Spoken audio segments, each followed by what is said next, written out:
Guten Abend, liebe Kinder, liebe Eltern und liebe Zuhörer. Hier ist wieder euer Erklärbär, bereit, euch mit auf eine ganz besondere Reise durch das Weltall zu nehmen.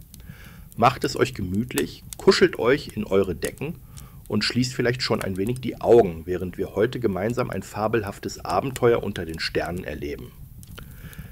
Diese Geschichte spielt im Universum von Star Trek, doch an Bord unseres Raumschiffs tummeln sich ganz neue eigene Figuren.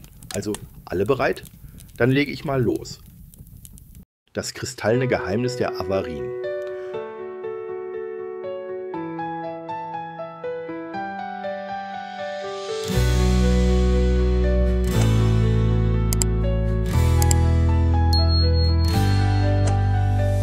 Unsere Geschichte beginnt in einer fernen Zukunft. Die Menschen und viele andere Lebewesen haben längst gelernt, friedlich zusammenzuarbeiten und das Universum zu erforschen. In dieser Zukunft existiert ein großes Bündnis, das man die Föderation nennt, eine Vereinigung verschiedener Planeten, in der Forscher und Entdecker Hand in Hand arbeiten, um das Weltall besser zu verstehen. Auf einem dieser Raumschiffe, der USS Aurora, hat die Mannschaft eine ganz besondere Mission. Sie sollen in einem weit entfernten Sternensystem eine neu entdeckte Welt erforschen. Die USS Aurora ist ein eindrucksvoller Anblick. Sie besitzt glänzende graue Hüllenplatten, elegante Warp-Gondeln und eine Brücke, von der aus die Offiziere das Schiff steuern. Euer Erklärbär durfte einmal an Bord sein, um sich alles anzuschauen. Und ich kann euch sagen, so etwas Beeindruckendes habe ich selten gesehen. Doch kommen wir nun zu unserer Besatzung. Da ist zunächst Captain Rania Amaru, eine mutige und freundliche Kommandantin, die immer ein offenes Ohr für ihre Mannschaft hat. Dann wäre da Commander Kiro Ravan, ein junger Vulkanier, der mit seiner ruhigen Art das Team unterstützt und stets logische Lösungen für jede Herausforderung parat hat. Und schließlich Lieutenant Suirio, eine Wissenschaftsoffizierin mit gespitzten Ohren und einem eifrigen Blick. Sie stammt vom Planeten Trelona und hat eine leuchtend blaue Haut, was man selbst im bunten Weltall nicht alle Tage sieht. Seid ihr bereit für ihr Abenteuer? Dann horcht nun ganz genau hin. Captain Rania Amaru sitzt in ihrem Kommandostuhl in der Mitte des kreisrunden Raumes. Auf dem Bildschirm flimmert das Sternenmeer, tausende Lichtpunkte, die nur darauf warten, erforscht zu werden. Alle Systeme melden sich grün. Wie sieht es mit dem Scanner aus, Lieutenant So? Captain, ich empfange schwache Lebenszeichen auf dem Planeten, den wir gerade anfliegen. Es könnten einheimische Wesen sein, aber ihre Signatur passt zu keiner bekannten Spezies. Das ist wirklich spannend. Captain, laut unseren Sternenkarten wurde dieser Planet bisher nur oberflächlich gescannt. Wir wissen so gut wie nichts über das, was uns dort erwartet. Ich empfehle Vorsicht. Vorsicht ist immer gut, Commander. Wir nehmen eine kleine Außengruppe zusammen. Lieutenant So, Sie kommen mit. Commander Kiro, Sie haben hier auf der Brücke das Kommando, bis ich zurückkehre. Die Brücke ist in leichte Aufregung versetzt. Jeder ahnt, dass sie kurz vor einer Entdeckung stehen könnten, die das Wissen der Föderation enorm bereichert. Habt ihr schon einmal daran gedacht, wie es wäre, in einem Transporterraum zu stehen und in Sekundenschnelle auf einen fremden Planeten gebeamt zu werden? Der Bauch kitzelt dabei, als würde man auf einer besonders schnellen Rutsche hinuntersausen, so wurde es mir jedenfalls berichtet. Genauso fühlte es sich nun für Captain Rania und Lieutenant So an, als sie das vertraute Summen des Transporters hörten. Captain Rania und Lieutenant So steigen auf die kreisrunde Plattform, während sich zwei andere Crewmitglieder an die seitlichen Transporterkonsolen stellen. Ein grelles Licht baut sich um die beiden Frauen auf und schwupp, schon sind sie fort. Und in der nächsten Sekunde befinden sich unsere mutigen Reisenden tatsächlich auf einem fremden Planeten. Der Himmel hat einen leicht violetten Schimmer und ringsherum ragen glitzernde Felsformationen auf. Beim Laufen federn die Schritte im weichen, moosartigen Boden. Überall um sie herum zirpen und zwitschern unbekannte Kreaturen.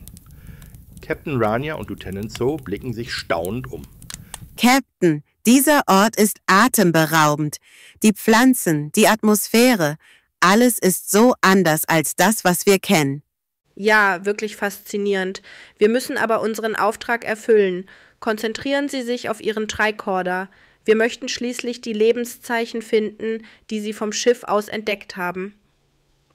Lieutenant So holt ein kleines, längliches Gerät hervor, das leise piept und blinkt.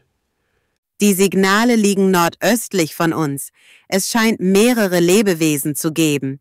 Sie halten sich in einer Höhle oder unter einer Felsvorsprungformation auf. Vorsichtig bahnen sich die beiden ihren Weg über rissige Steinbögen und moosbewachsene Hügel.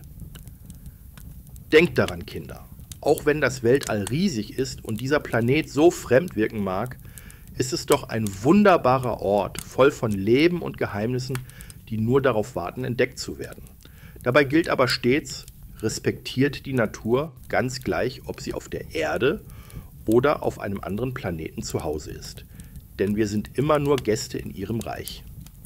Leise nähern sich Captain Rania und Lieutenant So dem Eingang, aus dem ein schwaches Licht flackert. Wir wollen Sie nicht erschrecken. Bleiben Sie hinter mir, Lieutenant. Verstanden, Captain. Langsam betreten sie die Höhle. Aus dem Inneren strahlt ein warmes, oranges Licht, als würden kleine Kristalle im Fels glimmen. Und plötzlich erkennen sie Schatten, die sich bewegen. Und hier, meine lieben Kinder, kommt nun der spannendste Teil. Wer oder was mag dort in der Höhle sein? Sind es etwa gefährliche Raubtiere oder vielleicht freundliche Wesen, die ebenso neugierig sind wie unsere Forscherinnen? Captain Rania und Lieutenant So entdecken eine Gruppe fremdartiger Aliens mit schlanken Körpern, großen Augen und feinen Fühlern. Sie wirken aufgeregt, als sie die beiden Besucher sehen, doch sie machen keine feindseligen Bewegungen. Wir kommen in Frieden. Wir sind Reisende, Forscher, die diesen Planeten erkunden. Wir möchten euch nichts Böses. Die Aliens starren sie neugierig an, tuscheln in einer Sprache, die das Universal-Übersetzungsgerät zunächst nur bruchstückhaft überträgt. Schließlich tritt eine von ihnen, die vielleicht Anführerin zu sein scheint, langsam vor und legt ihre zierliche Hand über ihr Herz. Eine melodische Sprache ertönt. Captain, die Universalübersetzung hat Schwierigkeiten, ein klares Muster zu finden. Ich glaube, Sie sagen so etwas wie Willkommen oder Fremde. Ich muss noch ein paar Sekunden warten, damit das Gerät Ihre Satzstruktur genauer erfassen kann.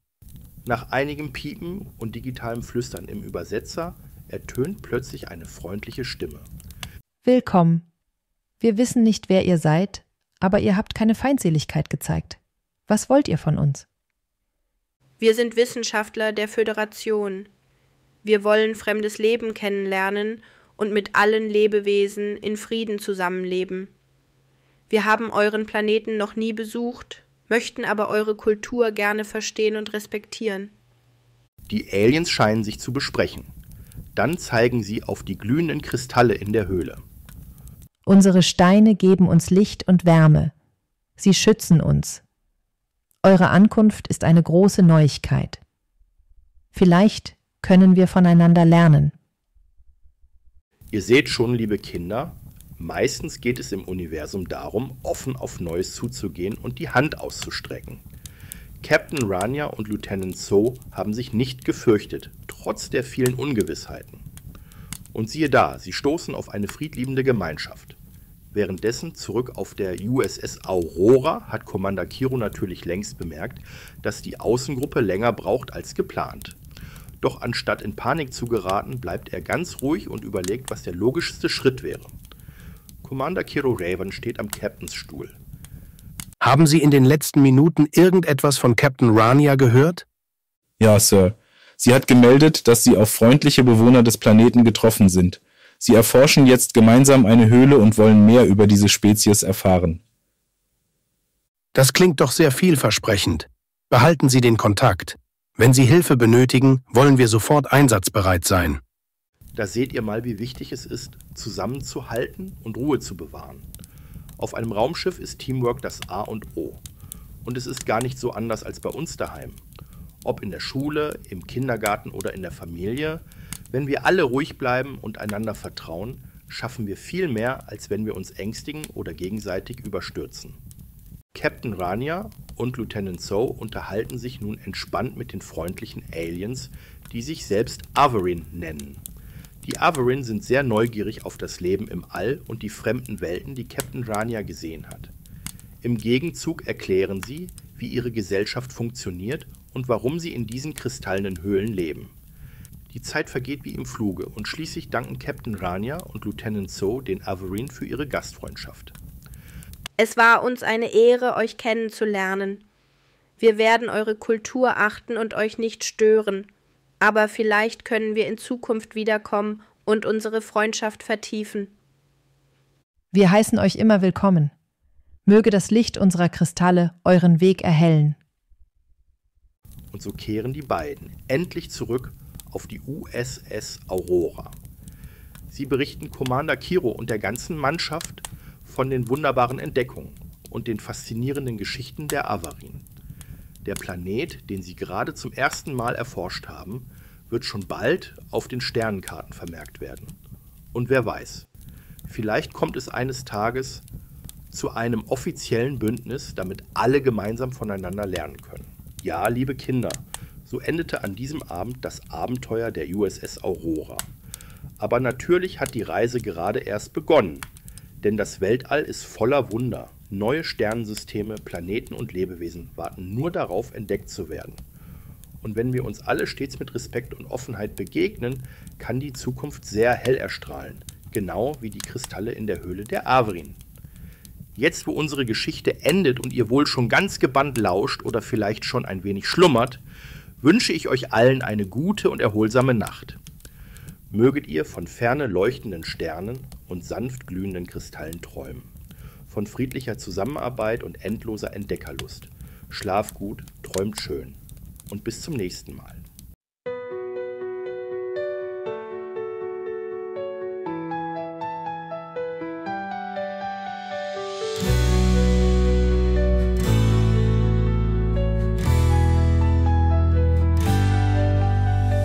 Weit hinaus ins Sternenmeer fliegen wir und wollen mehr. Neue Welten unentdeckt. Unsere Reise ist perfekt. Mit Mut im Herzen, Blick nach vorn, führt uns Licht durch Raum und Zeit. Jeder Schritt ein neues Morgen. Unsere Sehnsucht macht uns frei. Sterne weisen uns den Weg über Raum und Zeit hinweg. Unbekannte Horizonte rufen uns in weite Welten. Wir sind eins mit dem Kosmos, unsere Reise ist nie vorbei. Fremde Stimmen, neues Leben, eine Zukunft, die wir weben. Freundschaft über Grenzen fort, die Föderation, unser Wort. Ein Vulkan hier voller Weisheit, ein Herz aus Logik und Verstand. Und die Crew hält fest zusammen, Hand in Hand durch Sternenland. Sterne weisen uns den Weg über Raum und Zeit hinweg. Unbekannte Horizonte rufen uns in weite Welten.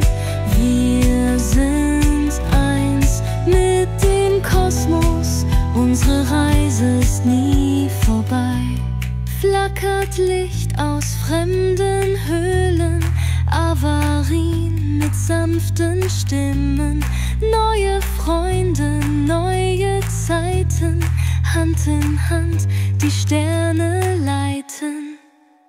Sterne weisen uns den Weg über Raum und Zeit hinweg.